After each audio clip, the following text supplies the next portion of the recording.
Olá, pessoal, bem-vindos à aula de hoje. Vou tratar de dois grandes nomes da nossa literatura, Clarice Lispector e Guimarães Rosa.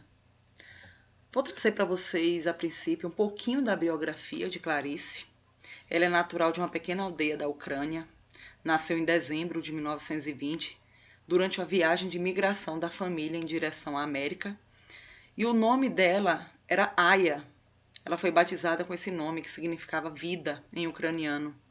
Em 1922, já em Maceió, a família foi toda rebatizada e a menina de 2 meses passou a se chamar Clarice Lispector.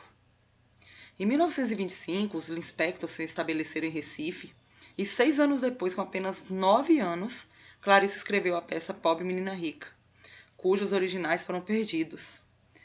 Foi nessa época que aconteceu a morte de Marieta, a mãe de Clarice. Em 1935, a família mudou-se para o Rio de Janeiro.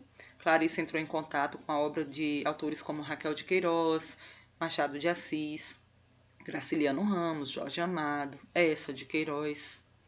E um ano depois de entrar na faculdade de Direito, publicou na imprensa o primeiro conto, chamado Triunfo. Casou-se com um colega de faculdade, chamado Mauri Gurgel. Ele se tornou diplomata. Em 1944, ela lança o primeiro romance, Perto do Coração Selvagem, e muda-se para a Europa acompanhando o marido. Com essa obra, ela conquista o prêmio Graça Aranha, que foi concedido pela Academia Brasileira de Letras, e chamou a atenção da crítica pela narrativa inovadora e pelo estilo inquietante, que era muito diferente para aquela época. Na sequência, são publicados O Lustre, A Cidade Sitiada e alguns contos. Em 1960, Clarice se estabeleceu definitivamente no Rio de Janeiro e, com o lançamento de Laços de Família, que foi um livro de contos, é inscrita entre os grandes prosadores brasileiros. E ainda nessa década ela lançou A Maçã no Escuro e 3 anos depois publicou A Legião Estrangeira e A Paixão segundo GH, que foi um romance considerado por alguns críticos como a obra-prima de Clarice. Nesse período ela trabalhou como jornalista, realizou entrevistas, escreveu crônicas no Jornal do Brasil e publicou textos de literatura infantil. Na década de 70, destacam-se a prosa poética de Água Viva, o romance A Hora da Estrela. E em 9 de dezembro, véspera do aniversário de Clarice, ela morre, já consagrada como uma das mais importantes vozes da literatura brasileira. Morreu vítima de câncer. Gente, a Clarice é a principal representante da tendência intimista da terceira fase modernista. O questionamento do ser, o intimismo, o peso existencial são temas abordados pela escritora através do fluxo da consciência ou o monólogo interior. A narrativa é sempre densa, pesada, cheia de idas e vindas, um constante remoer de situações. Em se tratando da literatura de Clarice Lispector, nem sempre se pode falar em narrativa. Há textos seus em que a interação psicológica é tão intensa, tão dominadora, que é comum não se poder falar em narrativa, em enredo, porque predomina nas obras dela o tempo psicológico. O narrador segue o fluxo do pensamento, o monólogo interior dos personagens. O enredo ele pode se fragmentar. O espaço exterior também tem importância secundária, uma vez que a narrativa concentra-se no espaço mental dos personagens. As características físicas das personagens ficam em segundo plano. Muitas dessas personagens não apresentam sequer um nome. A história é vista por trás das reflexões, observações da personagem, aparece aos fragmentos. Esses funcionam como uma espécie de base concreta, servindo de meio, de campo de observação para análise do comportamento mental do ser. A realidade imediata é dada pelo exercício exato dos sentidos, ou pela razão, e acaba perdendo os contornos em seus textos. As personagens que são criadas por Clarice descobrem-se num mundo absurdo. Essa descoberta geralmente se dá diante de um fato inusitado, pelo menos inusitado para a personagem, né? Que é onde ocorre a epifania, classificada como um momento em que a personagem sente uma luz iluminadora de sua consciência, que vai fazer com que ela desperte para a vida, para situações que a ela pertencem, né? Em outra instância, isso não faria a menor diferença, mas aí sim tem muita importância.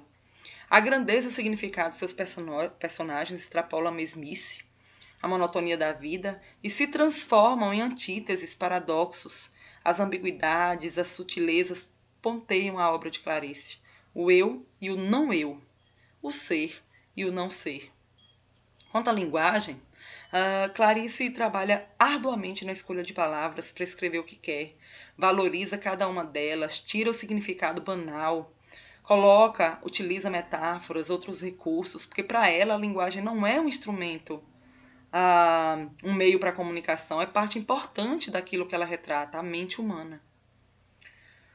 Através dela a gente começa a descobrir que não há palavra usada gratuitamente pelo homem. Todas têm sua razão de ser, mesmo quando dão a impressão de banais ou desnecessárias.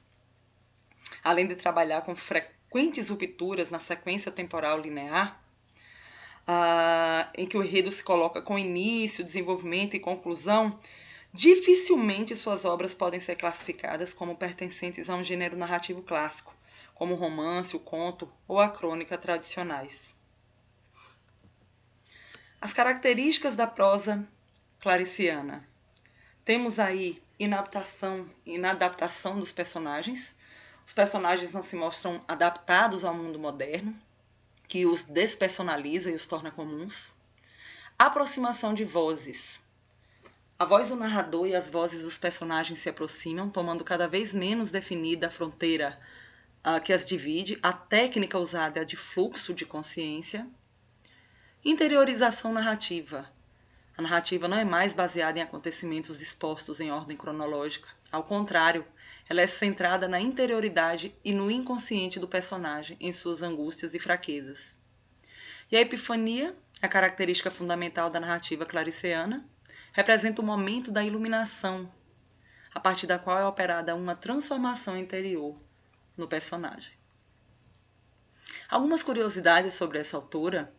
Ela se apaixonou por um grande amigo, confidente, que foi o escritor Lúcio Cardoso, e eles só não ficaram juntos porque ele era homossexual.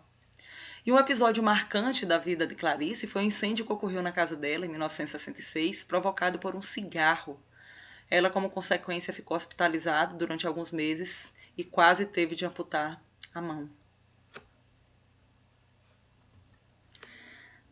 Agora um pouquinho de Guimarães Rosa, falar um pouquinho da biografia dele.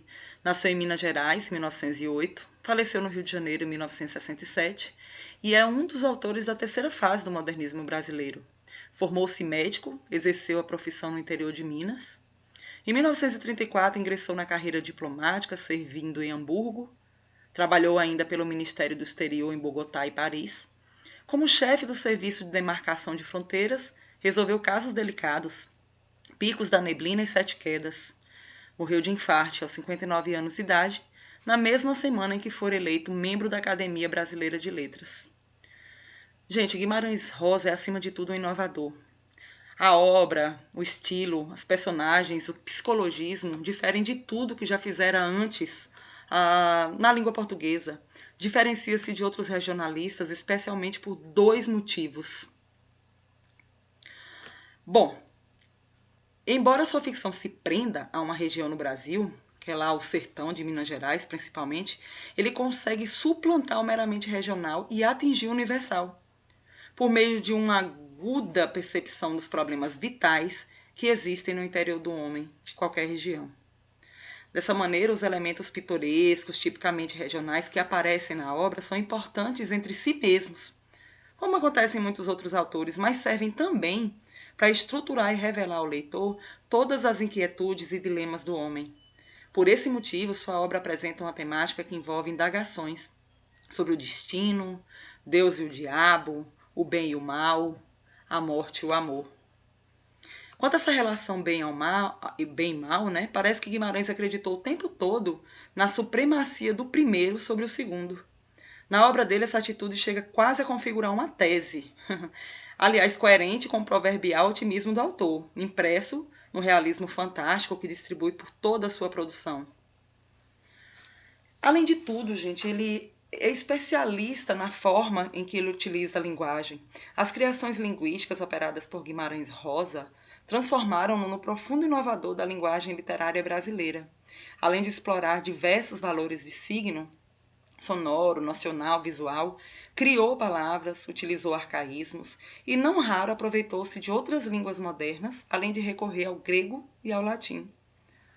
E aí, desse verdadeiro laboratório linguístico, Guimarães Rosa consegue criar uma poderosa linguagem literária, apta para expressar a profunda visão de mundo que sua obra transmite. Muitas vezes sentimos que o que estamos lendo não é mais a fala do personagem, e talvez nunca tenha sido, mas sim o seu pensamento articulado em palavras, na tentativa do autor em torná-lo inteligível para o leitor.